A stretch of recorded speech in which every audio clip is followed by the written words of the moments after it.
The Grand Deliberation Chamber was the largest structure ever built by living hands.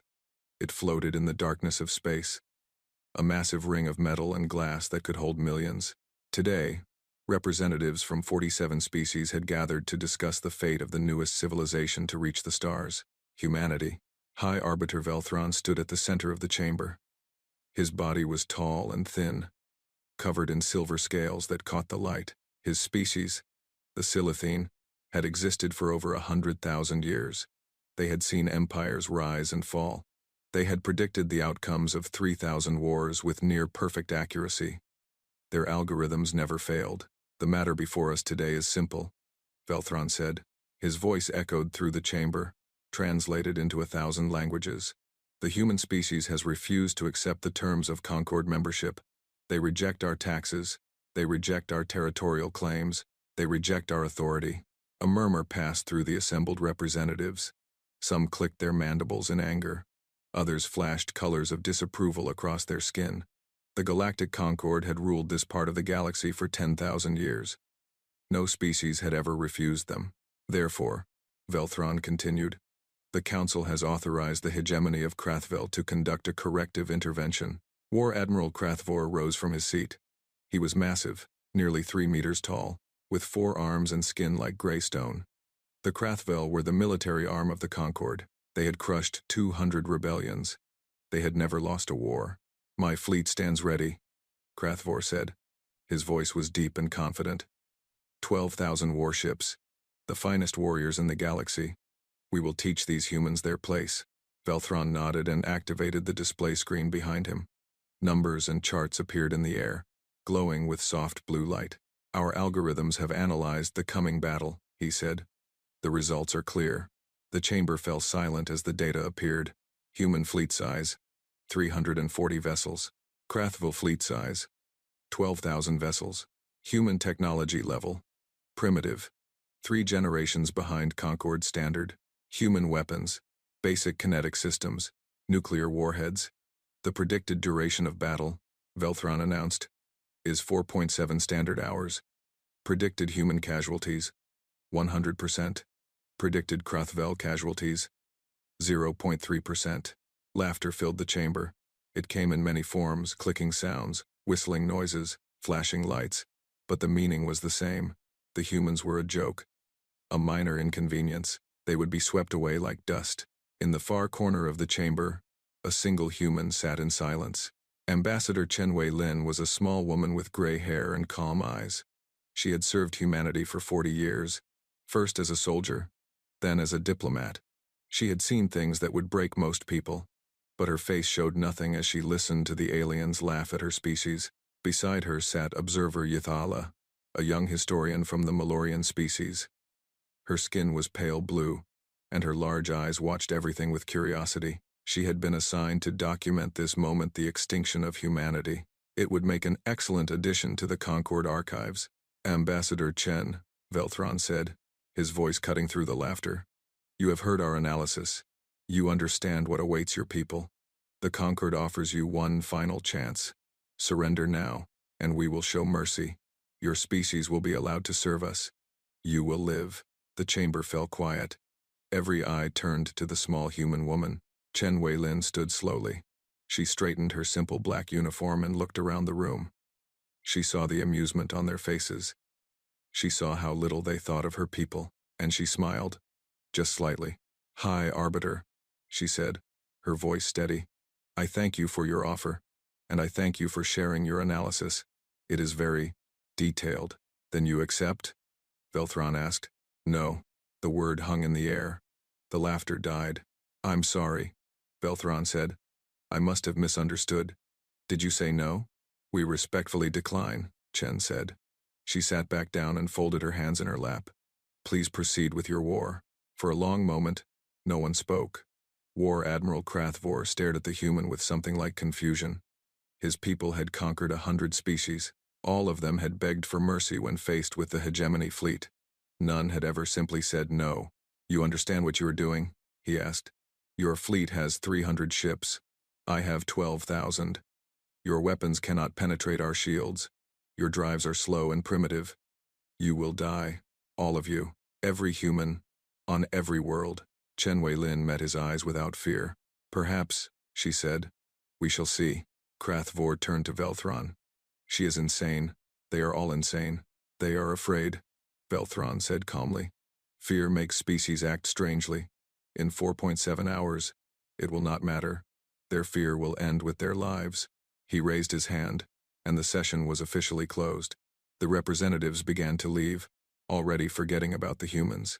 They were a small problem, soon to be solved. There were more important matters to discuss. Observer Yithala remained in her seat, watching the human ambassador. Something bothered her. Chen Weilin did not look like a frightened woman facing extinction. She looked like someone waiting for something. Ambassador, Yithala said softly. May I ask you a question? Chen turned to look at her. Of course. You know you cannot win. The algorithms are never wrong. Your people will die. Why do you refuse to surrender? Chen was quiet for a moment. Then she leaned closer to the young historian. Do you know how long humans have been fighting, Observer? Yithala thought about it. Your species reached space only 200 years ago. So perhaps a few centuries of minor conflicts. Chen laughed softly. We have been killing each other for 100,000 years. Before we had cities, we had weapons. Before we had writing, we had war. We fought with stones, with spears, with arrows and swords and guns and bombs that could crack the world in half. She paused, and her eyes grew distant. We invented a weapon that could end our entire species, and then we lived with it for 100 years, every day wondering if it would be our last. Other species out here, they found peace first and weapons later. We found weapons first. We have always found weapons first. Yithala felt a chill pass through her body. What are you saying? Chen stood up and gathered her things. The session was over, and the Krathvel fleet would soon depart for Sol System. I am saying that your algorithms are very impressive, Observer. They have predicted 3,000 wars, but they have never predicted a war against us. She walked toward the exit, then stopped and looked back. You should come watch. It will be educational. Then she was gone, leaving Yithala alone in the empty chamber. The young historian sat there for a long time, thinking. She told herself that the human was bluffing, that it was just brave words from a doomed species. The algorithms were never wrong. The Krathvel had never lost. But something in Chen Weilin's eyes stayed with her. Something that looked nothing like fear. It looked like patience. 3 days later, Yithala requested permission to join the Krathvel fleet. She wanted to document humanity's destruction firsthand. It would be a historic moment. She had no idea how right she was. The Krathvel fleet emerged from hyperspace at the edge of the Sol system, and it was beautiful in its terror. 12,000 warships appeared in perfect formation, arranged in the ancient pattern called the Tide of Conquest. This formation had been used for 10,000 years. It had crushed every enemy the Concord had ever faced. The ships stretched across thousands of kilometers, their hulls gleaming with weapons and shields. War Admiral Krathvor stood on the bridge of the Tide's edge, the largest battleship ever constructed. Around him, hundreds of officers worked at their stations. Every one of them was confident. Every one of them expected an easy victory. Begin the approach, Krathvor ordered. Standard battle speed. We will reach the human fleet in 6 hours. The fleet began to move forward, deeper into the Sol system. In the distance, a small yellow star burned. Earth, the human homeworld, was a tiny blue dot that could barely be seen. Krathvor looked at it with contempt. Such a small world. Such a weak species. He almost felt sorry for them. Open communications, he said. Broadcast the standard surrender demand. His communications officer activated the system. Krathvor's voice boomed out across the void, translated into the human language. Humans of Sol System. This is War Admiral Krathvor of the Galactic Concord. You are guilty of defying Concord authority. Your fleet will be destroyed. Your worlds will be occupied. Your people will serve us. If you surrender now, your lives will be spared. You have 1 hour to respond. The message ended. The bridge fell silent, waiting. 1 hour passed, then 2. The humans did not respond. Cowards, one of the officers muttered. They are too afraid to even speak. Krathvor nodded. He had seen this before. Some species simply froze when faced with overwhelming force. They could not process their own coming death. The humans were probably panicking, running around their little ships, crying for mercy that would never come. "Continue the approach," he ordered. "Weapons ready. We will begin the attack the moment we are in range." On a smaller observation ship near the back of the formation, Yithala watched through a viewport. She had brought her recording equipment to capture every moment of humanity's last battle. It would make her famous among historians. But something felt wrong. She had studied thousands of wars. She knew how doomed species behaved. They ran. They hid. They sent desperate messages begging for peace. They did something. The humans did nothing. Their fleet, all 340 ships, sat in perfect formation near the fourth planet, the one humans called Mars. They did not move. They did not retreat. They did not even power up their weapons. They just waited. Strange, Yithala murmured to herself. Very strange. She turned to the Krathvel captain assigned to her ship. "Captain, may I access your sensor data? I want to study the human ships." The captain made a sound of amusement. "Of course, observer. Study them while you can. They won't exist much longer." Yithala connected to the ship's sensors and examined the human fleet. The ships were small and boxy, nothing like the elegant curves of Concorde vessels. They looked like cargo haulers, not warships. Their weapons were primitive kinetic cannons and nuclear missile launchers. Their shields were basic, barely enough to stop debris, and yet they sat there, perfectly still, as if they had no fear at all. 4 hours into the approach, a junior sensor officer on the Tide's edge made a sound of confusion. "War Admiral," she said. "I'm detecting an anomaly." Krathvor turned. "What kind of anomaly?" "I'm not certain, sir. The human fleet still reads as 340 vessels. But I'm detecting additional signatures throughout the system. Thousands of them." A cold feeling began to grow in Krathvor's stomach. "What kind of signatures?" "They're small, sir. Very small. They were completely dark until now. No heat, no power, no signals. We flew right past most of them. They're scattered throughout the system, in the asteroid belt, around the gas giants, mixed in with natural debris." She paused, her voice growing uncertain. "Sir, I don't think they're ships." Krathvor pushed her aside and looked at the sensor display himself. His eyes went wide. Thousands of tiny objects filled the screen. They had been invisible before, drifting cold and silent through space. But now they were waking up. Power signatures flickered on across the system. Weapons charged in the darkness. They were everywhere. In the asteroid belt, massive railgun platforms came online, their barrels pointed at the Krathvel fleet. Around Jupiter's moons, clusters of missile stations began calculating firing solutions. Hidden among the ice of Saturn's rings, laser satellites powered up their targeting systems, and the Krathvel fleet was in the middle of all of it. "It's a trap," Krathvor whispered. The words felt impossible, but they were true. They turned their whole system into a trap. He spun to face his officers. "All ships, emergency stop. Raise shields to maximum. Prepare for..." He never finished the sentence. The first wave of kinetic rounds hit the fleet from 17 different directions at once. The railgun platforms in the asteroid belt had been drifting for decades, charging their weapons with solar power, waiting for this exact moment. Each round was a simple metal slug the size of a human fist, but they were moving at 10% of light speed. At that speed, they did not need explosives. Physics did the work. 200 Krathvel ships vanished in the first second. They did not explode, they were simply erased, torn apart by kinetic energy that their shields had never been designed to stop. The shields were built to deflect energy weapons, the standard armament of civilized warfare. No one in the Concorde used kinetic weapons anymore. They were primitive, outdated, barbaric. The humans did not care about being civilized. "Return fire," Krathvor screamed. "Target those platforms." But the platforms were scattered across millions of kilometers. The fleet's weapons could not hit them all.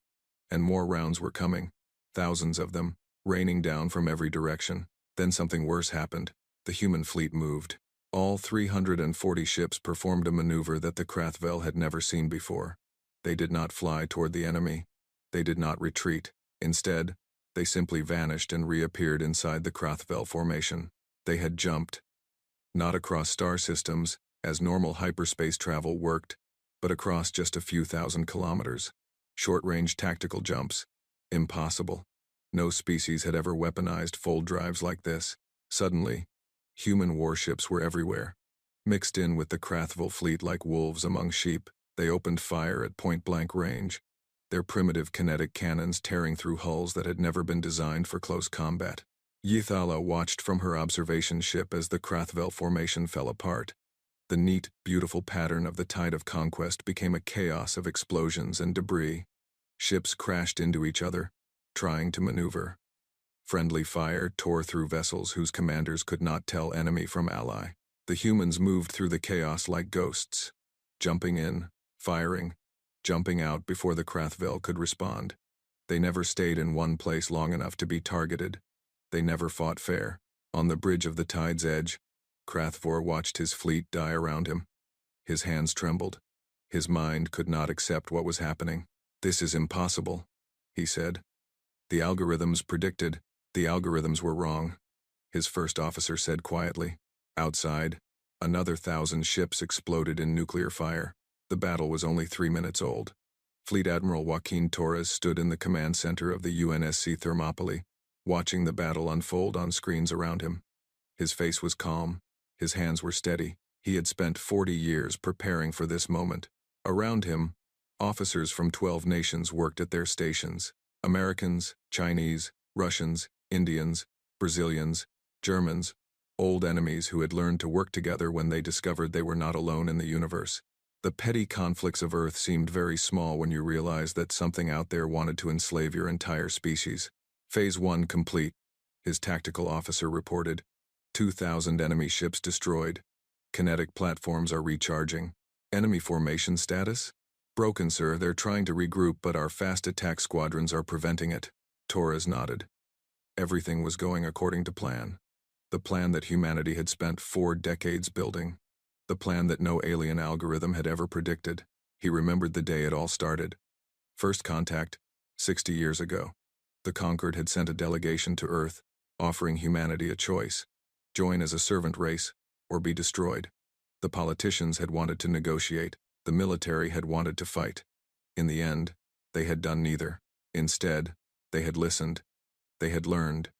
And they had prepared. "We can't outgun them," the first human strategist had said. "We can't outrun them. Their technology is generations ahead of ours. In a fair fight, we lose. Every single time. So they had decided to never fight fair. The doctrine was simple. If the enemy expected a fleet battle, don't give them a fleet battle. If the enemy expected you to fight in space, turn space itself into a weapon. If the enemy expected you to be civilized, remind them what civilization was built on. Blood, fire, and the willingness to do whatever it took to survive." Torres watched as another wave of human ships jumped into the enemy formation, fired their weapons, and jumped out before the Krathville could respond. The aliens were panicking now. Their communications were filled with confused orders and screaming voices. Their perfect formation had become a killing field. "Admiral," his communications officer said, "the enemy flagship is trying to broadcast a surrender demand. Should I respond?" Torres almost laughed. "A surrender demand? Now? Ignore it." They had their chance. On the tide's edge, War Admiral Krathvor was not demanding surrender from the humans. He was demanding it from himself. "All ships, retreat," he screamed into the communications system. "Emergency hyperspace jump. Get out of the system." But the ships could not retreat. Hyperspace jumps required careful calculation and stable conditions. The fleet was in chaos. Ships were crashing into each other. Debris filled the space around them. Any jump attempt would end in disaster, and the humans knew it. They had designed the entire trap to prevent escape. The kinetic platforms were positioned to cover the retreat routes. The fast attack ships were herding the survivors into tighter and tighter clusters. Every Krathville captain who tried to run was cut down before they could build up enough speed. Krathvor watched 500 ships try to jump to hyperspace at once. 300 of them exploded when their calculations failed. The rest were torn apart by railgun fire before they could complete the maneuver. "How is this happening?" he whispered. "We had 12,000 ships. They had 300. The algorithms said. The algorithms were based on conquered warfare," his first officer said bitterly. "Standard formations, standard weapons, standard tactics. These humans, they don't follow the rules. There are always rules in war. Not for them." The first officer pointed at the tactical display. "Look at what they're doing. They turned their asteroid belt into an artillery battery. They put nuclear weapons on automated platforms and scattered them through their entire system. They modified their primitive jump drives to do something we never imagined possible. They spent decades preparing for a war that might never come. He shook his head in something like admiration. They're not fighting us, Admiral. They're executing us. The 5th minute of the battle arrived. 8,000 Krathval ships were already destroyed. The survivors were trying to form a defensive sphere around the flagship, but the humans would not let them. A new wave of weapons activated. These were different from the railguns and missiles. They were called Kasaba howitzers, and they were the most terrifying thing humanity had ever created. The concept was simple. Take a nuclear warhead, say, 50 megatons. Shape the explosion with careful engineering. Focus all that energy into a single direction. The result was a lance of plasma moving at 3% of the speed of light. Nothing in the galaxy could stop it. The Krathval shields were designed to absorb energy weapons. They could handle lasers. They could handle particle beams. They could even handle small nuclear explosions. They could not handle a focused nuclear lance that delivered all its energy in a single point. The first Kasaba howitzer hit a Krathval battleship and went through it like a needle through paper. The ship did not explode, it simply ceased to exist, vaporized by temperatures hotter than the surface of a star. Then another hit, and another, and another. Krathvor watched his battleships die around him. Ships that had taken decades to build, ships that had conquered 100 worlds. They were nothing against these weapons. Target the source, he screamed. Destroy those platforms. We can't, Admiral. They're scattered across millions of kilometers, and our weapons can't lock on. The humans are using some kind of jamming technology. Of course they were. The humans had thought of everything. They had planned for every possibility. They had known exactly what the Concorde would send, and exactly how to destroy it. This was not a battle. This was a slaughter. Torres watched the enemy flagship on his screen. The Tide's Edge was a magnificent ship, nearly 10 kilometers long. It had survived 100 battles. It was the pride of the Krathval hegemony. It was surrounded by 50 human destroyers that had just jumped into point-blank range. All ships, focus fire, Torres ordered. Take down that flagship. The destroyers opened fire simultaneously. Kinetic rounds, nuclear missiles, and laser fire converged on the Tide's Edge from every direction. The great ship's shields flickered under the assault. They held for 3 seconds. Then 4. Then they failed. Krathvor felt the ship shudder around him. He saw the hull breach warnings flash across every screen. He saw his crew dying at their stations as the atmosphere vented into space. He thought about his people. About the hegemony. About 10,000 years of victories. All of it ending here. Against a species that had barely learned to leave their own planet. How? He whispered. It was his last word. The Kasaba howitzer hit the Tide's Edge from below, burning through deck after deck, turning metal and flesh into plasma. War Admiral Krathvor, conqueror of worlds, died in less than a second. He never felt a thing. Torres watched the flagship explode on his screen. He checked the time. 6 minutes and 30 seconds since the battle began. Enemy fleet status? He asked. Approximately 1,000 ships remaining, sir. They're signaling surrender. Torres was quiet for a moment. He thought about everything humanity had sacrificed to reach this moment. The decades of secrecy. The trillions spent on weapons that might never be used. The millions of people who had worked their entire lives on this project. Accept their surrender, he said finally. Cease fire on all ships that lower their weapons. But if anyone tries to run or fight back, destroy them. The order went out. Across the system, human ships stopped firing. The surviving Krathval vessels powered down their weapons and drifted, helpless. Torres looked at the clock one more time. 7 minutes and 43 seconds. The algorithms had predicted 4.7 hours. Humanity had finished the battle in less than 8 minutes. Torres allowed himself a small smile. Then he returned to work. There was still much to do. The battle was over. The real victory was just beginning. The battlefield was quiet now. Where 12,000 warships had once filled the void, only debris remained. Twisted metal tumbled through space. Frozen bodies drifted among the wreckage. The greatest fleet in galactic history had become a graveyard. Observer Ythala floated in her escape pod, watching the destruction through a tiny viewport. Her observation ship had been destroyed in the 4th minute of the battle, caught in the crossfire between human destroyers and fleeing Krathval cruisers. She had barely made it to the pod in time. Now she drifted alone, surrounded by death. Her recording equipment had survived. She had captured everything. The trap, the slaughter, the end of the Krathvel hegemony. It would be the most important historical document in 1,000 years, if anyone ever saw it. Her pod had no propulsion, no weapons, no way to call for help. She had air for maybe 6 hours. After that, she would join the Krathvel, in death, a small blue alien body, lost among the wreckage of giants. She wondered if anyone would even notice. A shadow passed over her viewport. Yithala looked up and saw a human ship approaching. It was small and angular, painted in dark colors. A destroyer, she recognized. One of the vessels that had jumped in and out of the battle like ghosts. Fear gripped her. She had watched these ships tear through the Krathvel fleet. She had seen what their weapons could do. Now one of them was coming for her. She closed her eyes and waited for death. Instead, she heard a gentle thump as something attached to her pod. Then a hiss of air. Then voices, speaking in the strange rhythms of human language. The pod door opened, and Yithala found herself looking at 2 humans in spacesuits. They were young, one male, one female, and their faces showed no anger, no hatred, just concern. "Are you injured?" the female asked. Her translator device converted the words into Yithala's language. "We detected your life signs. Do you need medical attention?" Yithala stared at them. She could not understand what was happening.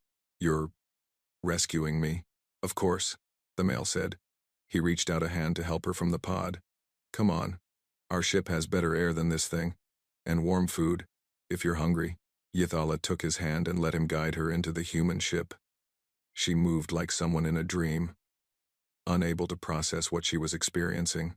These were the same creatures who had just destroyed 11,000 warships, the same creatures who had killed millions of Krathvel warriors, and now they were offering her food.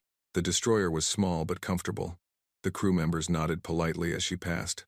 Some even smiled. A medical officer examined her injuries, minor cuts and bruises from the escape pod, and treated them with gentle hands. Finally, Yithala was brought to the captain.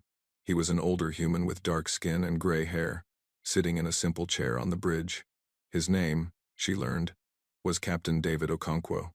"Observer Yithala," he said. "Welcome aboard the UNSC Defiant. I apologize for the rough circumstances of your rescue." "I don't understand," Yithala said. "Why did you save me?" "I was with the enemy fleet. I was here to document your destruction."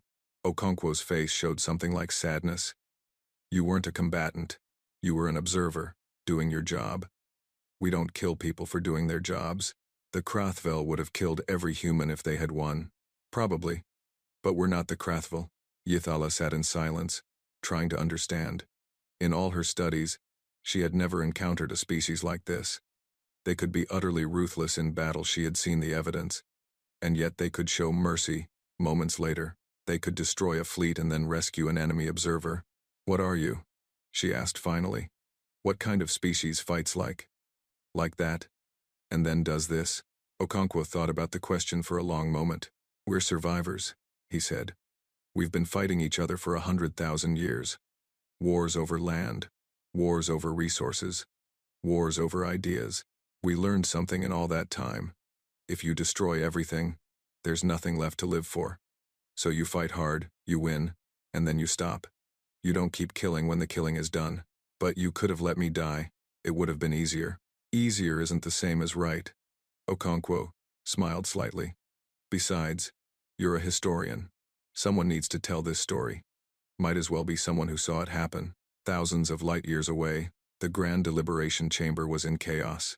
High Arbiter Velthron stood at his podium, watching the sensor data stream in from the Sol system.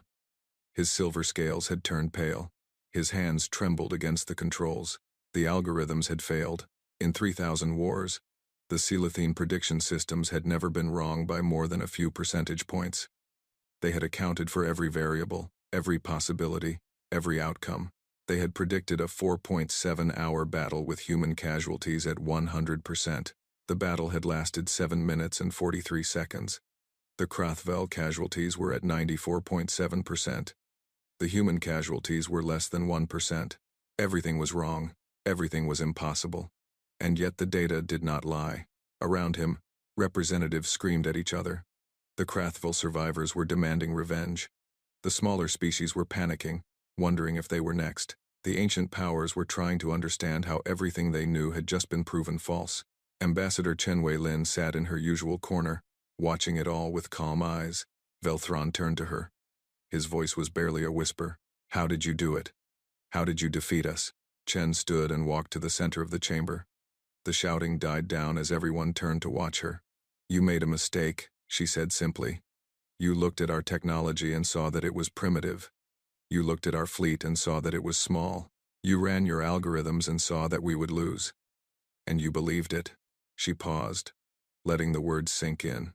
"But you never asked the right question. You asked whether we could beat you in a fair fight. You never asked what we would do if we couldn't. What did you do?" Someone shouted from the crowd. "We cheated." Chen shrugged. "We lied. We hid our real weapons. We made you think we were weak, so you would become confident. We let you walk into our system thinking you had already won. And then, we destroyed you." The chamber fell silent. "That's not honorable," Velthron said. "That's not how civilized species fight." Chen laughed. It was not a kind sound. "Civilized? You came to our world and demanded we become your slaves. You threatened to kill everyone we love. And you call yourselves civilized?" She shook her head. "We are not civilized, Arbiter. We are survivors. And survivors do whatever it takes to keep surviving." She looked around the room, meeting the eyes of species who had ruled the galaxy for millennia. "Your algorithms failed because they were built on assumptions. You assumed we would fight like everyone else. You assumed we would follow rules. You assumed we would be afraid." Her voice grew hard. "We have been afraid our entire existence. We have lived with fear for 100,000 years. It doesn't stop us anymore. It just makes us more dangerous." The chamber was completely silent now. "The Krathville fleet is destroyed," Chen continued. "Your military power has been broken in a single battle. Right now, you are probably thinking about revenge, about gathering more ships, about coming back to finish what you started." She smiled, and there was no warmth in it. "I would advise against that." "Is that a threat?" Velthron asked. "It's a fact. You sent 12,000 ships and we destroyed them in 8 minutes. We were ready for that number. We've been ready for 20 years. She paused. "Do you want to know what we've been building for the other 20? No one answered. "We are not your enemies," Chen said finally. "We don't want war. We just want to be left alone. Accept that, and we can find a way to live together. Refuse it." She turned and walked back to her seat. "Refuse it, and the next battle won't take 8 minutes. It will be over before it begins." Yithala watched from the observation deck of the human destroyer as they approached Earth. The blue planet hung in the darkness, beautiful and small. Hard to believe that something so fragile-looking had just defeated the greatest military power in the galaxy. She had spent hours talking with the human crew, learning about their history, their wars, their struggles. She was beginning to understand something important. The other species of the galaxy had evolved in relative peace. They had developed technology, built civilizations, and reached the stars without the constant pressure of survival. War, for them, was an occasional inconvenience. For humans, war was a way of life. They had been fighting since before they could write. Every advance in their history, fire, metal, gunpowder, nuclear power, had first been used to kill each other. They had nearly destroyed themselves a dozen times. But somehow, they had survived. And now, all that accumulated knowledge, all that terrible experience, had been turned outward. The galaxy had no idea what it had awakened. "What happens now?" Yithala asked Captain Okonkwo. "Now? Now we see if the Concord is smart enough to leave us alone. If they are, everything will be fine. We'll trade. We'll share technology. We'll be good neighbors. And if they're not," Okonkwo's face grew serious, "then we'll teach them the same lesson we taught the Krathville. The same lesson we've been teaching each other for 100,000 years." He looked out at the stars. "We don't start fights, but we always finish them." Yithala nodded slowly. She understood now. She understood everything. She pulled out her recording device and began to compose her report. The galaxy needed to know what had happened here, what humanity really was, and what they were capable of becoming. 3 days had passed since the Battle of Sol, and the galactic Concord was falling apart. The grand deliberation chamber was filled to capacity. Representatives from all 47 member species had come, not for a normal session, but to decide the future of everything they had built. The air was thick with fear and confusion and anger. High Arbiter Velthron called the assembly to order. His silver scales had lost their shine. He had not slept since receiving the battle reports. His algorithms, his life's work, had failed him completely. He did not know if he could trust anything anymore. "We are gathered to discuss the human situation," he said, his voice tired. "The Krathvel hegemony has suffered a catastrophic defeat. 94% of their fleet has been destroyed.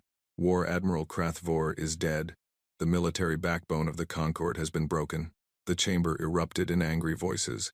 Representatives shouted over each other, demanding explanations, demanding action, demanding revenge.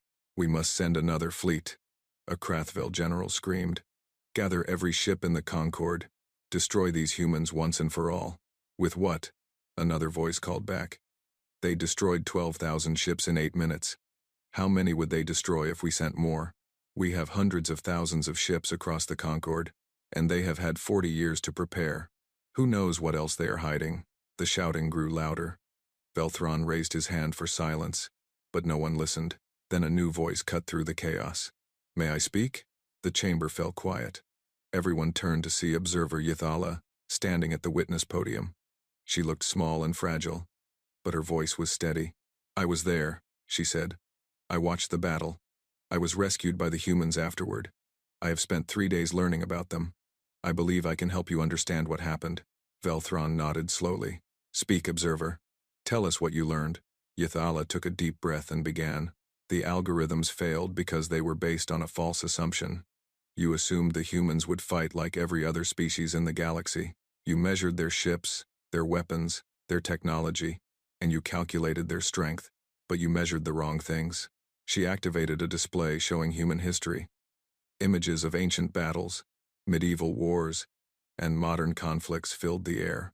Humans have been at war for their entire existence, not for thousands of years, like us. For 100,000 years. They were fighting before they had metal, before they had writing, before they had cities. War is not something they learned, it is something they are. The chamber watched in silence as images of human weapons appeared. Spears, swords, guns, tanks, nuclear bombs. They developed the ability to destroy their own planet. And then they lived with that ability for over a century, every single day, knowing it could be their last. Can any of you imagine that? Living your entire life with a weapon pointed at your own head, held by your neighbors? No one answered. That experience changed them. It made them understand something that we never had to learn. When you fight for survival, there are no rules. There is no honor. There is only winning and dying. She paused and looked around the room. They did not build a fleet to fight us. They knew they could not win a fleet battle, so they turned their entire star system into a weapon instead. They hid thousands of kill platforms throughout their space. They modified their primitive technology in ways we never imagined. They waited for 40 years, preparing for an enemy that might never come. Yithala's voice grew soft, and when we finally arrived, they did not hesitate. They did not negotiate. They did not show mercy. They simply destroyed us, as efficiently and completely as they knew how. The Krathvel general stood up angrily. "They are barbarians, animals.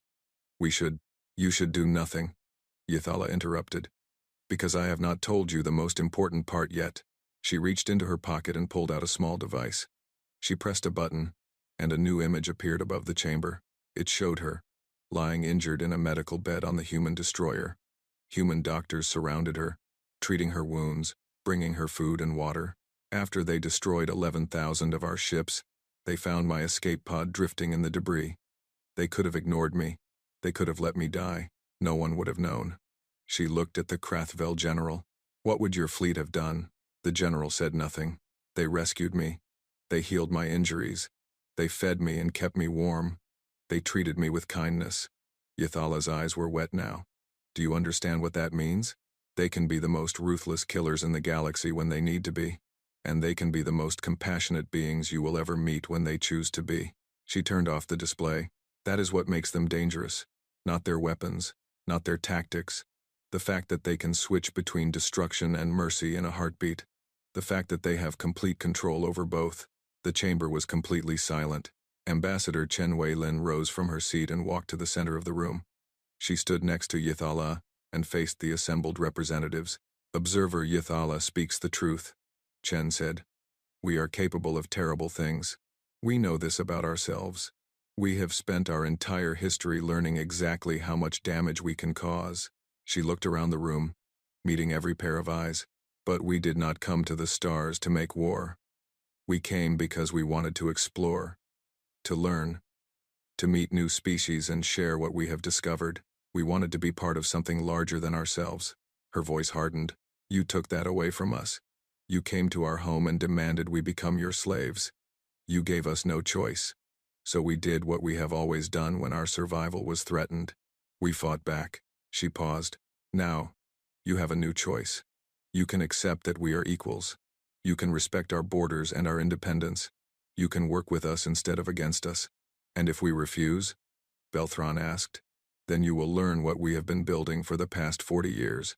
And I promise you, the Battle of Seoul was just the beginning. The chamber stirred uneasily. We don't want war, Chen continued. War is expensive and painful and wasteful. We have had enough of it among ourselves. But we will fight if we must. We will fight until there is nothing left. Because that is what survivors do. She pulled out a small device and activated it. A document appeared in the air above the chamber. These are our terms. Full recognition of human sovereignty. Withdrawal of all Concord claims on our system. Renegotiation of all treaties as equals. She paused. And one more thing. Any species currently under Concord protection that wishes to leave must be allowed to do so freely.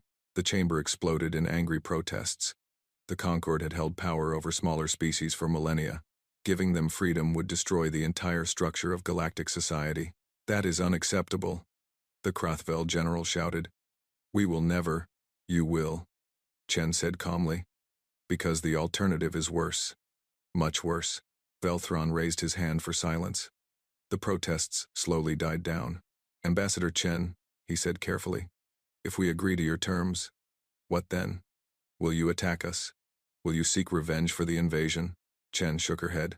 No, we have no interest in conquest. We just want to live in peace. Accept our terms, and we will be good neighbors. We will trade. We will share knowledge. We will help you when you need it. She smiled, and this time there was warmth in it. We can be the best friends you will ever have, or we can be the worst enemies you can imagine. The choice is yours. The vote took 3 hours. Species argued and debated and threatened. Some wanted war. Some wanted peace.